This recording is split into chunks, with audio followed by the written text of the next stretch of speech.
الحمد لله رب العالمين والصلاة والسلام على أشرف الأنبياء والمرسلين وخاتم النبيين أبي القاسم محمد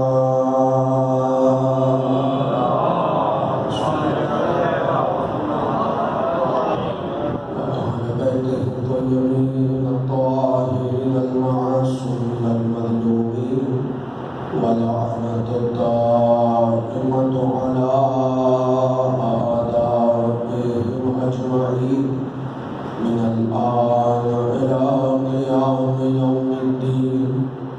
أما بعد فقد قال الله تبارك وتعالى في محكم كتابه المجيد وفرقانه الحميد وأصدق القائلين وقوله الحق. بسم الله الرحمن الرحيم. وإذ ابتلى إبراهيم ربه بكلمات فأتمهن قال إني جاعلك للناس إماما قال ومن ذريتي قال لا ينال عهد الظالمين. صلوات محمد. اللهم صل على محمد وآل محمد. حضرات مشاہیر مولانا چھٹی مجلس سجدہ آپ حضرات سے بات فرمائے. تبرکن چند گزارشات آپ حضرات کی سماعتوں کی نظریہ کی اور آج بھی چند گزارشات آپ حضرات کی سماعتوں کی نظریہ کر کے آپ سے اجازت چاہوں گا. پروردگار اس عبادت کو اپنی بارگاہ میں شرف و قبولیت عطا فرمائے. پروردگار محمد محمد و آل محمد بنیان مجلس کی توفیقات خیر میں اضافہ فرمائے. حاضرین کی حاجات کو اپنی بارگاہ میں منظور و مقبول فرمائے. پروردگار محمد محمد و آل محمد جہاں پر میں جہاں جہاں زیادہ مصروف آزار ہیں انہیں دشمنوں کے شر سے محفوظ فرمائے. پروردگار محمد و آل محمد اس آبادی میں رہنے والے تمام مومنین و مومنات کو زندگی آسمانی آفتوں سے محفوظ فرمائے. پروردگار محمد و آل محمد اس مرشد اقداس مجلس آزاد کے وسیلے سے زندگی میں زیارت امام حسین نصیب فرمائے. مر جانے کے بعد شفاعت امام حسین نصیب فرمائے. زمانے کے امام کو زور خوشنود فرمائے. قائم آل محمد کی ظہور میں تعجیل فرمائے. ہمیں اپنے آقا کے آوان و انصار میں اجتماع فرمائے. مجلس کی دعاؤں کی قبولیت کے لیے ایک بار مل کر بابا سے بلندتر صلوات پڑھ دیجیے گا.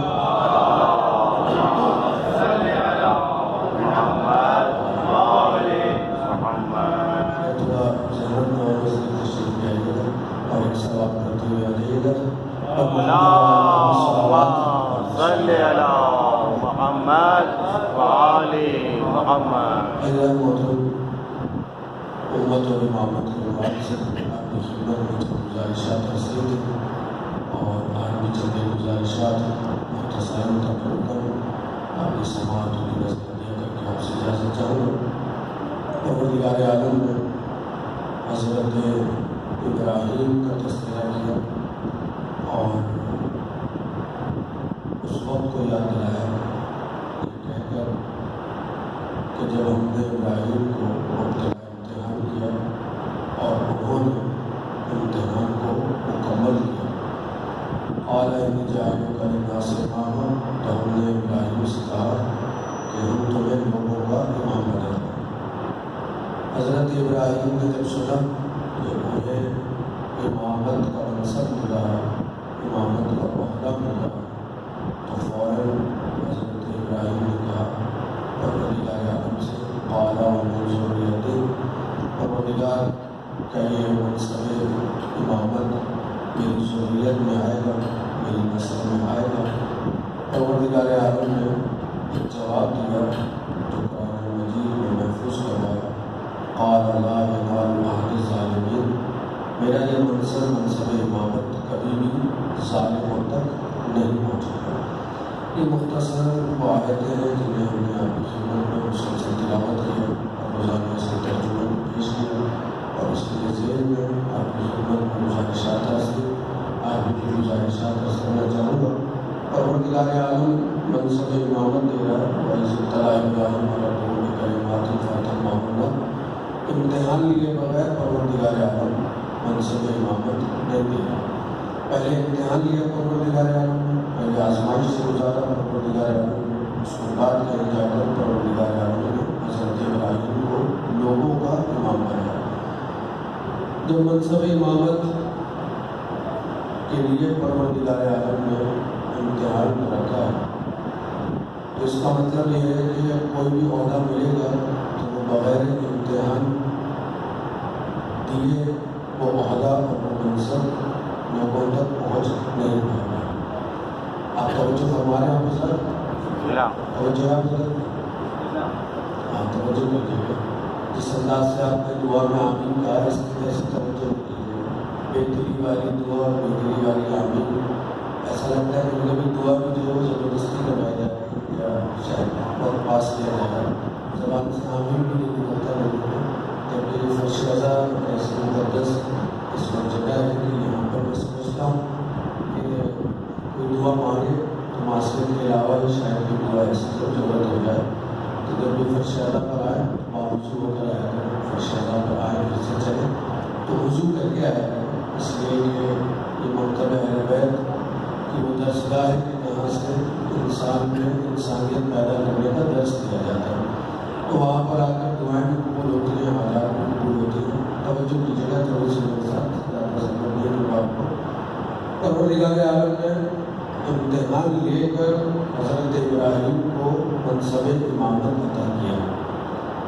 اب امت کے لیے ضروری ہے کہ ہر لمحے پر ہر موقع پر اسے امتحان سے گزرنا ہے، لیکن پروردگار عالم نے ایسا لطف و کرم کیا کہ جتنے شدید اور جتنے سخت امتحان میں پروردگار عالم نے انبیاء کو رکھا ہے، اوصیاء کو رکھا ہے، ائمہ کو رکھا ہے، میں سمجھتا ہوں اتنے شدید امتحان میں پروردگار عالم نے امتوں کو نہیں رکھا۔ جتنی سختیاں ائمہ نے اور انبیاء نے برداشت کی ہے، شاید ہم اور آپ ان سختیوں کو سوچ بھی نہیں سکتے، درک بھی نہیں کر سکتے، جتنی سختیاں انبیاء اور ائمہ کے لیے پروردگار عالم نے رکھی۔ چونکہ تھوڑا سا ابتدائی مرحلہ ہے اور میں چاہتا ہوں کہ دو چار سنجیدہ باتیں آپ کی خدمت میں عرض کر دوں۔ پروردگار عالم نے امتحان کا تذکرہ کیا اور اس کے بعد لوگوں کا امام بنانے کا تذکرہ کیا، تو حضرت ابراہیم نے ایک سوال کیا کہ پروردگار کیا یہ امامت میری ذریت میں آئے گی، کیا یہ امامت میری نسل میں آئے گی؟ پروردگار نے کہا یہ عہدہ ظالمین کو نہیں ملے گا۔ واضح طور پر جو الفاظ ہیں قرآن مجید کے، قال ومن ذریتی، کہا ابراہیم نے کہ اور میری ذریت میں سے، میری اولاد میں سے۔ حضرت ابراہیم نے یہ لفظ استعمال نہیں کیا کہ قال ومن امتی، پروردگار کا یہ منصب امامت میری امت کو بھی ملے گا، بلکہ حضرت ابراہیم نے امت کا تذکرہ ہی نہیں کیا امامت کے معاملے میں، بلکہ امامت کے معاملے میں حضرت ابراہیم نے تذکرہ کیا تو ذریت کا تذکرہ کیا ہے، اولاد کا تذکرہ کیا ہے، نسل کا تذکرہ کیا ہے۔ امامت ایک ایسا حسین منصب ہے، امامت ایک ایسا حسین موضوع ہے کہ اس کا اندازہ ہی فقط آپ کو اس بات سے ہو جائے گا کہ ذریت، ملت، امت، یہ لفظ تو پروردگار عالم نے قرآن مجید میں بے تحاشا موقعوں پر استعمال کیے، لیکن لفظ امام کو پورے قرآن مجید میں پروردگار عالم نے صرف 12 مقامات پر استعمال کیا، نہ 11 مقامات پر ہے اور نہ 13 مقامات پر ہے۔ یہ آپ اتفاق کہہ لیجیے یا پروردگار عالم کا اس میں لباس ہے، یاد رکھنے کی بات ہے کہ لفظ امام پورے قرآن مجید 6666 آیات کے اندر صرف اور صرف 12 مقامات پر آیا ہے، اس سے زیادہ مقامات پر لفظ امام آیا بھی نہیں ہے۔ وہ الگ مسئلہ ہے کہ آیات کو جب غور سے دیکھا گیا تو پتہ چلا کہ پروردگار عالم نے اس میں امامت کو بھی تقسیم کیا۔ ہر امام ایسا نہیں ہے جو لوگوں کو اللہ کی طرف لے کر چلا جائے، بلکہ کچھ امام ایسے بھی ہیں جو لوگوں کو برائی کی طرف لے جاتے ہیں، جہنم کی طرف لے کر چلے جاتے ہیں، آگ کی طرف لے کر چلے جاتے ہیں۔ لیکن پروردگار عالم نے جنہیں امام بنایا ہے، جنہیں رہبر بنایا ہے، تو یقیناً وہ لوگ وہی ہے کہ جو لوگوں کو گمراہی سے نکالتے ہیں اور روشنی کی طرف لے کر جاتے ہیں، گمراہی سے نکالتے ہیں اور راہ راست کی طرف لے کر جاتے ہیں، بھٹکے لوگوں کو سیدھا راستہ دکھاتے ہیں۔ وہ امام وہ ہیں جنہیں پروردگار عالم نے منتخب کیا ہے۔ جنہیں منتخب کرنا ہے پروردگار عالم ان کا امتحان لیتا ہے، اور بغیر امتحان کے پروردگار عالم کبھی بھی منصب امامت عطا نہیں کرتا۔ حضرت ابراہیم چونکہ پہلے وہ نبی ہیں کہ جنہیں پروردگار عالم نے نبوت بھی عطا کی اور ساتھ ساتھ امامت بھی عطا کی۔ لفظ امت چونکہ آپ بار بار سن رہے ہیں مولانا کہ امت اور امامت ہے، تو امت کا مطلب کیا ہے؟ امت کا مطلب ہے گروہ، امت کا مطلب ہے لوگوں کا اجتماع۔ جہاں پر بھی چند لوگ جمع ہو جائیں اسے کہا جاتا ہے امت۔ اور لفظ امت جو ہے وہ لفظ سے نکلا ہے، جسے اصل کہا جاتا ہے، جسے مصدر کہا جاتا ہے، جسے آغوش کہا جاتا ہے، اور بے تحاشا اس کا معنی ہے۔ لیکن جس مقصد کے لیے ہم استعمال کر رہے ہیں اس لفظ کو، وہ گروہ کے معنی میں ہے۔ امت کا مطلب ہے گروہ، اجتماع، جماعت۔ اور امام کا لفظ، اس کا مطلب آپ سب جانتے ہیں، امام کا مطلب ہوتا ہے پیشوا، یعنی جو آگے آگے چلے، اسے دیکھ کر آپ نے اپنے سارے اعمال کو انجام دینا ہے۔ امت کا مطلب ہے اجتماع و گروہ، اور امام کا مطلب ہے پیشوا۔ اس کا مطلب ہے کہ جب کبھی بھی کوئی گروہ ہوگا، جب کبھی بھی کوئی امت ہوگی، تو اس کے لیے ضروری ہے کوئی پیشوا بھی ہونا چاہیے، کوئی امام بھی ہونا چاہیے، تاکہ وہ آپ کو بتا سکے کہ آپ کو جانا کس راستے پر ہے، آپ کو چلنا کس راستے پر ہے۔ جیسا کہ مسجد کے اندر لوگ جو جماعت ہوتی ہے، جس کو ہم اردو میں کہہ رہے ہیں جماعت، وہ در حقیقت ایک امت ہی ہوتی ہے، اور اس کے لیے ایک شخص ہوتا ہے جو سب سے آگے کھڑا ہوتا ہے، اس کو ہم امام کہتے ہیں۔ جب تک وہ قرات کر رہا ہوتا ہے تو ہمیں اجازت نہیں ہے کہ ہم رکوع میں چلے جائیں، جب تک وہ رکوع میں ہے تو ہمیں اجازت نہیں کہ ہم اٹھ کے کھڑے ہو جائیں، جب تک وہ اٹھ کے کھڑا ہوا تو ہمیں اجازت نہیں کہ ہم سجدے میں چلے جائیں، جب تک وہ سجدے میں ہے تو ہمیں اجازت نہیں کہ ہم دوبارہ دوسری رکعت شروع کر دیں۔ جب آپ نے نیت کر لی کہ آپ اب اس امام کے پیچھے اپنے اعمال کو انجام دے رہے ہیں، تو آپ پر لازم ہو گیا کہ جو حرکات و سکنات اس کی ہیں، آپ ان حرکات و سکنات کے پابند ہو گئے۔ اسی کو امت، اور جو آگے کھڑا ہے اسی کو امام کہا جاتا ہے۔ جب 2 رکعت کی نماز میں آپ اتنی زیادہ رعایت کرتے ہیں، ایک امت ہو کر کے اجتماع کرتے ہیں، دور سے کوئی دیکھے اور ایک ساتھ بندی ہوئی 2 صفحے 4 صفحے نظر آئے اور ایک شخص آگے کھڑا ہوا ہو، تو لوگوں کو پتہ چل جاتا ہے کہ جماعت ہو رہی ہے۔ یعنی اس کا مطلب کیا ہے؟ جماعت کا مطلب کیا ہے؟ کہ اس وقت سارے کے سارے لوگ امام کے اوپر جمع ہو چکے ہیں، اسے کہتے ہیں جماعت۔ لیکن جب اس طرح سے لوگ بیٹھے ہوئے، کوئی پڑھ رہا ہے، کوئی بیٹھا ہوا ہے، کوئی تسبیح پڑھ رہا ہے، کوئی آ رہا ہے جا رہا ہے، تو دور سے دیکھنے والا کبھی بھی یہ نہیں کہے گا کہ جماعت ہو رہی ہے۔ لوگ کہیں گے ہاں مسجد میں کافی تعداد میں لوگ بیٹھے ہوئے ہیں، شاید ابھی وقفہ ہوا ہے، شاید کسی کا انتظار ہو رہا ہے۔ لیکن جب سب ہی مل کر ایک کام کر رہے ہوتے ہیں، تب اس وقت کہا جاتا ہے کہ جماعت ہو رہی ہے، جماعت باقاعدہ ہو چکی۔ اور جماعت کا لفظ یاد رکھیے گا، جب آئے گا تب اس کا مطلب یہ ہوگا کہ اب سب کے سب امام کی اقتدا کر چکے ہیں۔ جب تک امام کی اقتدا نہیں ہوگی تب تک افراد کتنے ہی زیادہ کیوں نہ ہو جائیں، ان کے اوپر لفظ جماعت کا لفظ لاگو نہیں ہوگا۔ جماعت کا لفظ جب ہی لاگو ہوگا جب سب کے سب نیت کر لیں گے، سب کے سب ارادہ کر لیں گے، سب کے سب اس کے پیچھے کھڑے ہو جائیں گے۔ جو امام کر رہا ہوگا وہی وہ کر رہے ہوں گے، تب کہیں جا کر اس پہ لفظ جماعت کا تصور آئے گا۔ آپ بول تو جو ہے میری بات بالکل سناٹے میں آ گیا، بول ہو گیا، آپ سوچیں گے 5 دن تک تو محمد والے محمد پر بولے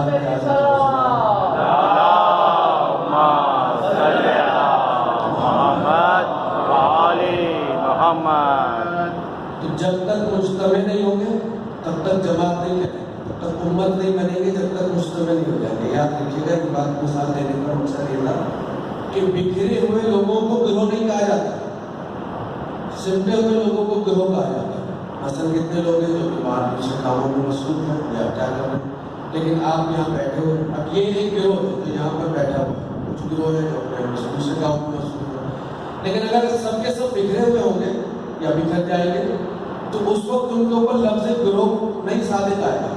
اس کا مطلب یہ ہے کہ گروہ کا مطلب یہ ہے کہ جب سب لوگ جمع ہو جائیں۔ اب آپ یہ دیکھیے پروردگار عالم چاہتا ہے کہ امت کے لیے امام کو بنایا جائے، توجہ کیجیے گا، امت کے لیے امام کو بنایا جائے۔ اس کا مطلب کیا ہے کہ جب سب لوگ ایک ہی فکر پہ جمع ہو جائیں تب ضروری ہے ان کے لیے کہ کوئی ایک امام ہو۔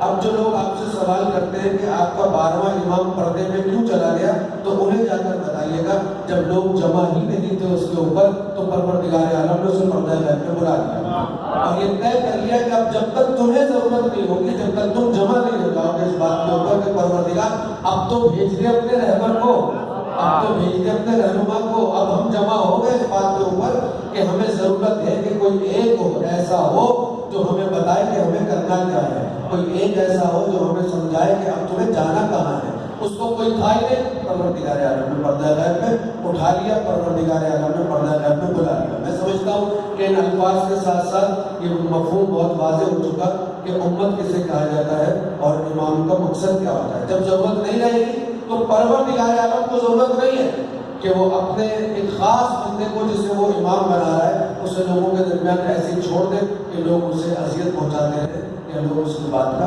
انکار کرتے ہیں۔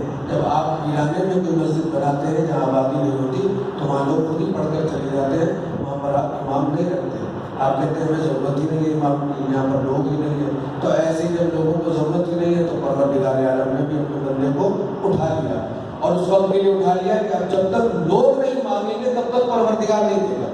جبکہ اس سے قبل ایسا ہو رہا ہے کہ لوگ نہیں مانگ رہے تھے کہ پروردگار ہمیں امام چاہیے، اور پروردگار کہتا کہ قال انی جاعلک للناس اماما، ابراہیم لوگ مسجد ہے کوئی امام ہونا چاہیے تو چلو ہم تمہیں لوگوں کا امام بنا دیں، ایسا نہیں ہوگا۔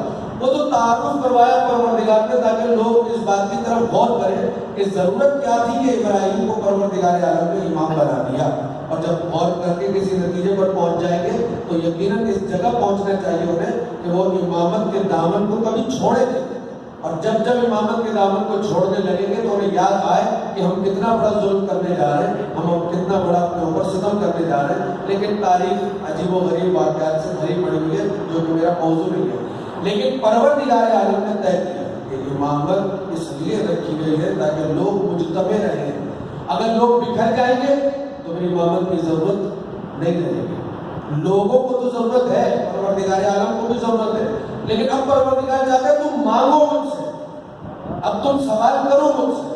اب جب تک تم سوال نہیں کرو گے تب تک میں اپنے نمائندے کو بھیجوں گا نہیں، اب جب تک تم سوال کرو گے نہیں، مانگو گے نہیں، تب تک میں اسے پردہ غیبت سے باہر بھیجوں گا نہیں۔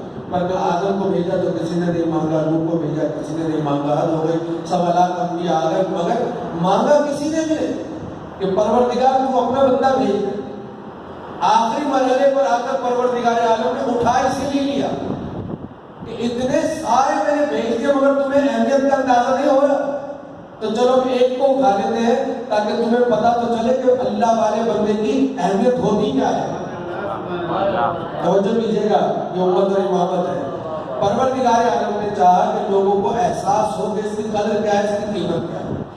اب جسے پہلے مرحلے میں بنایا ہے تو پروردگار عالم نے اس سے امتحان کیا۔ کون ہے سب سے پہلے مرحلے میں جسے بنا رہا ہے؟ وہ حضرت ابراہیم۔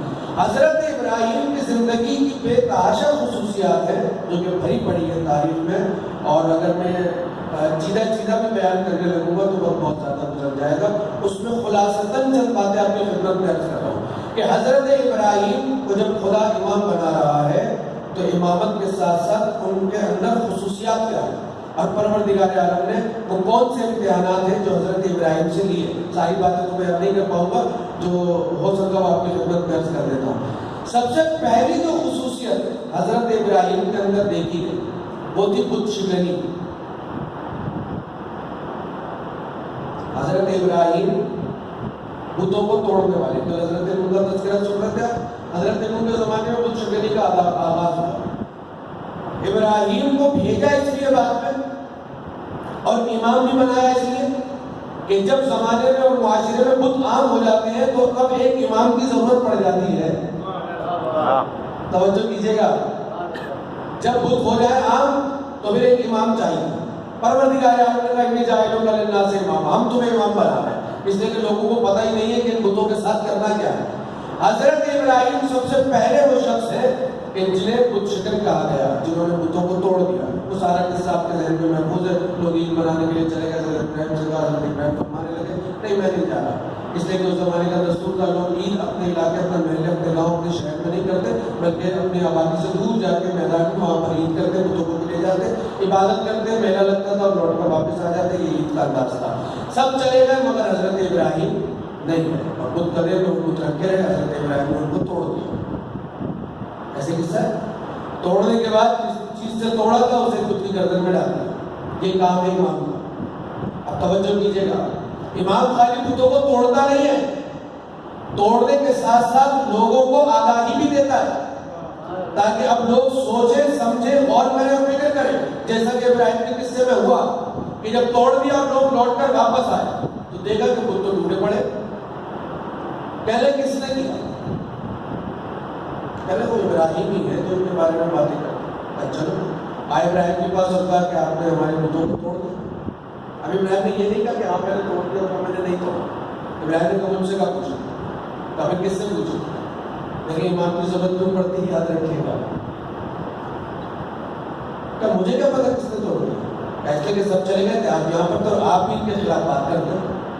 کہ مجھ سے بھی پوچھو. کہ کس سے پوچھو؟ کہ جس کے پاس وہ توڑنے کا اوزار ہے اس سے جا کر پوچھو.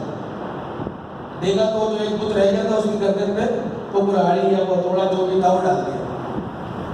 لوگوں نے دیکھا کہ اس سے پوچھو، اس کے پاس ہے ہتھیار، اس سے پوچھو کس نے توڑا.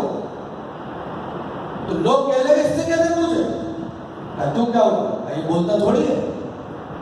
تو ابراہیم کہنے لگے تم عجیب لوگ ہو، جو بولتا ہی نہیں ہے اسے تم نے اپنا خدا بنا رکھا ہے.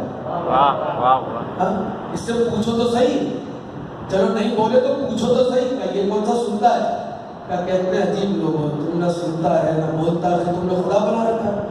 اتنا سنا تو لوگوں نے اس کو گرفتار کر لیا. اس کو حضرت ابراہیم کو گرفتار کر لیا.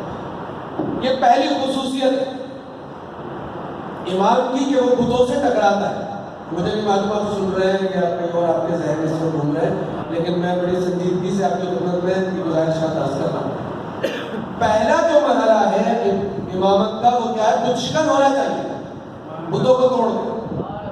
دوسرا جو مرحلہ ہے وہ جانتے ہیں کہ حضرت ابراہیم کے ساتھ خصوصیت کے ساتھ وہ ہے طاغوتی طاقتوں سے ٹکرانا. امام گھبراتا نہیں ہے. اس دور کا سب سے بڑا طاقتور طاغوت وہ کون تھا؟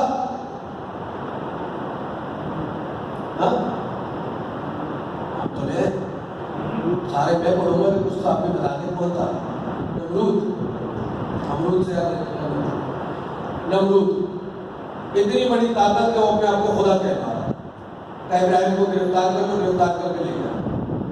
جب لے گئے تو حضرت ابراہیم چلے پہلی مرتبہ اب آمنا سامنا ہوگا باقاعدہ ایک امام کا ایک طاغوتی قوت کے سامنے. تو دیکھیے امامت کا کردار کیا ہوتا ہے، امت کو کس طرح سے بچاتا ہے امام. جب لے کر چلے تو ابراہیم کی نگاہ پڑی بلند و بالا تخت کے اوپر ایک عجیب و غریب صورت کا شخص بیٹھا ہوا ہے اور دو خوبصورت جوان اس کے دائیں بائیں کھڑے، اس کو پنکھا چل رہا ہے. میں نے کہا یہ کون ہے؟ یہ تو ہمارا خدا ہے. جو برابر میں کھڑے یہ کون ہے؟ کہ یہ اس کی مخلوق ہے. مسکرائے کہنے لگے تمہارا خدا بھی کتنا عجیب ہے، اس سے زیادہ حسین تو اس کی مخلوق ہے. وہ خدا نہیں ہے جس کی مخلوق اس سے زیادہ حسین ہو جائے. خدا کو چاہیے وہ سب سے زیادہ حسین ہو اور مخلوق اس سے کم تر حسین ہونی چاہیے. اور فرما رہے ہیں آپ یہ امامت کا کارنامہ ہے. اب جب پوری تفصیلات ہو گئی اور جب حضرت ابراہیم کے لیے یہ بات طے ہو گئی کہ یہی ہمارے خدا کا دشمن ہے تو کہا آگ میں جلا دو، تیاری کرو. اور ایک نمبر چھوڑے تفصیلات میں جانے کا وقت بھی نہیں رہا کہ لکڑیاں جمع ہوئی اور حضرت ابراہیم کو بٹھایا خلیل میں اور بھیج دیا. جا رہے حضرت ابراہیم بڑے اطمینان کے ساتھ. یہ امامت ہے، صرف ٹکرانا نہیں جانتی، اطمینان بھی دلانا جانتی ہے. توجہ فرما رہے، اطمینان بھی دلانا جانتی ہے. اور نتیجہ کیا نکلا؟ نتیجہ یہ نکلا کہ پھینک دیا یہاں سے چلے اور قرآن مجید میں محفوظ کیا ساری باتوں کو. اور فرشتوں میں کوہرام مچ گیا کہ پروردگار تیرا ایک بندہ وہ تسبیح کرنے والا آگ میں جلا کر تو شاید تب نہیں کرتا کب وہ مجھ سے مانگ بھی تو لے رہا ہے تیری اجازت ہے تو ہم چلے جا آئے فرشتہ. اب ابراہیم جا رہے ہیں فرشتہ درمیان میں آ رہا ہے. ابراہیم کوئی حاجت ہے تو بتا کہ ہے تجھ سے نہیں, حاجت تو ہے مگر تجھ سے نہیں. کہ پھر کس سے؟ کہ خدا سے. کہ مانگنے کیوں نہیں؟ کہ جب وہ بغیر مانگے اتنا دے دیتا ہے تو ضرورت کیا مانگنے کی؟ خدا نے امام کی صدا کو سنا, بندے کی صدا کو سنا اور فوراً کہا یا نار کونی بردن و سلام علی ابراہیم, اے آگ ٹھنڈی ہو جا, مگر اتنی بھی ٹھنڈی نہ ہو جا کہ ابراہیم جم جائے. برد ٹھنڈے کو کہتے ہیں, سلام علی ابراہیم اتنی ٹھنڈی ہو کہ ابراہیم زندہ بھی باقی رہ جائے. اور اب چلا حضرت ابراہیم یہاں سے چلے آگ میں کود گئے. ہم لوگ شاید سمجھ رہے تھے کہ جل گئے, لیکن نتیجہ کیا ہوا؟ حضرت ابراہیم بیٹھے تو آگ اتنی ٹھنڈی ہو گئی کہ دانت سے دانت بجنے لگا, جس کو آپ کی زبان میں کہتے ہیں کپ کپانا, کپ کپاٹ تاری ہو گئی. یہاں سے نکلے قصہ آگے بڑھ گیا. یہ دو مرحلے طے ہو گئے. ایک مرحلہ کیا ہے؟ امام کا سب سے پہلا کام کیا ہے؟ کیا کرتا ہے وہ؟ خود شکر نہیں کرتا, یاد رکھیے گا. دوسرا کام کیا کرتا ہے امام؟ طاقتوں سے ٹکراتا ہے. جو طاغوتی طاقت ہے ان سے ٹکراتا ہے, اور ٹکرانے میں وہ پرواہ بھی نہیں کرتا یہ میرے ساتھ کتنے افراد ہیں, میں تنہا ہوں, میرے ساتھ کوئی جماعت ہے, امت ہے, گروہ ہے, کون نہیں ہے, اس کی اس کو کوئی پرواہ نہیں. بس اس کو اتنا معلوم ہے کہ یہ باطل پر ہے. جب وہ باطل پر ہو تو اسے اس بات کی فکر نہیں ہوتی کہ میرے ساتھ کتنے ہیں. اور فرمایا آپ, اسے اس بات کی فکر نہیں کہ میرے ساتھ کتنے ہیں. یہ تنہائی کافی ہے.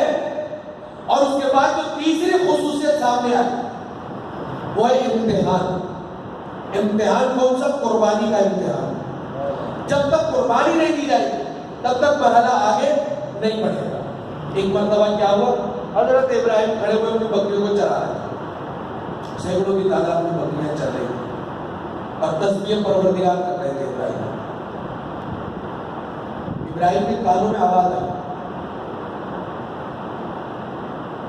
کہ کوئی اللہ کی تسبیح کر رہا ہے اور کہہ رہا سبوح قدوس.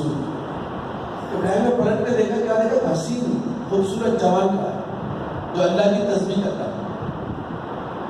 ابراہیم کہنے لگے اللہ نے تجھے کتنی خوبصورت آواز دی, کیا خوبصورت تیرا انداز, کیا ممکن ہے کہ تو مجھے ایک مرتبہ اور اللہ کی آواز سنا دے؟ اس نوجوان نے پھر آواز سنا. کہنے لگے اگر زحمت نہ ہو تو ایک دفعہ اور آواز سنا دے, اس کے بدلے میں تجھے یہ آدھا ہی جانور دے دوں گا, آدھا اللہ تیرا ہوگا. اس نے دفعہ اور سنا دیا. کہیں آدھا جب تجھے دے دیا تو آدھا رکھ کر کیا کروں گا؟ ایک دفعہ اور سنا دیا. ایک دفعہ اور سنا دیا.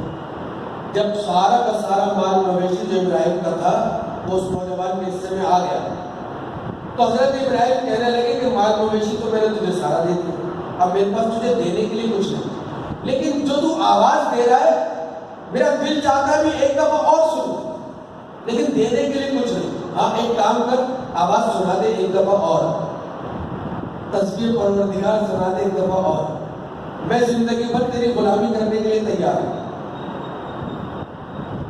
سنا آپ نے اللہ کی تسبیح سننے کے لیے ابراہیم کیا کہہ رہے ہیں؟ میں زندگی بھر تیری غلامی کرنے کے لیے تیار ہوں. اس شخص نے پھر صدا دی سبوح قدوس یا رب.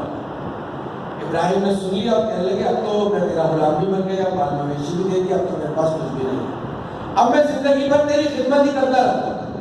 ہاں البتہ یہ ہے کہ جان میرے پاس ہے بس, اگر تو یہ جان لینا چاہے تو جان بھی لے, لیکن ایک دفعہ مجھے اور میرے رب کی آواز سنا دے. یہاں سے ایک بات تو پتہ چل گئی, جسے انسان جس سے محبت کرتا ہے اس کا نام بار بار لینا پسند بھی کرتا ہے, اور جب بار بار لینا پسند کرتا ہے تو گھبراتا بھی نہیں ہے. مال جاتا ہے تو چلا جائے, دولت جاتی ہے تو چلی جائے, مویشی جاتے ہیں تو چلی جائے, حد یہ ہے کہ زندگی جاتی ہے تو چلی جائے, جان جاتی ہے تو چلی جائے. اب تو لوگوں کو سمجھ جانا چاہیے کہ ہم کیوں بار بار ہر تذکرے کے اندر یا تو علی کا تذکرہ کرتے ہیں یا اولاد علی کا تذکرہ کرتے ہیں. اس لیے کہ جس سے محبت ہے وہ اسی کا نام سننا پسند کرتا ہے. تو ہمیں محبت ہے انہی سے, اس لیے تو پرواہ نہیں کرتے کہ مال کتنا جا رہا ہے, اس لیے تو پرواہ نہیں کرتے کہ زندگی کہاں سر ہو رہی ہے. اطمینان ہے ہمیں جیسے سنا کہ جان بھی دینے کو تیار، تو جانتے کیا ہوا؟ مسکرایا وہ نوجوان اور مسکرا کر کہنے لگا کہ میں آپ کا مال مویشی لے کر کیا کروں گا؟ میں آپ کی غلامی کو لے کر کیا کروں گا؟ آپ نے مجھے پہچانا نہیں؟ نہیں، میں تو جبرائیل ہوں، مجھے اللہ نے بھیجا ہے تاکہ میں جا کر آپ کا امتحان لے سکوں کہ آپ کو اپنے رب کی تسبیح اچھی لگتی ہے یا مال دنیا زیادہ عزیز ہے۔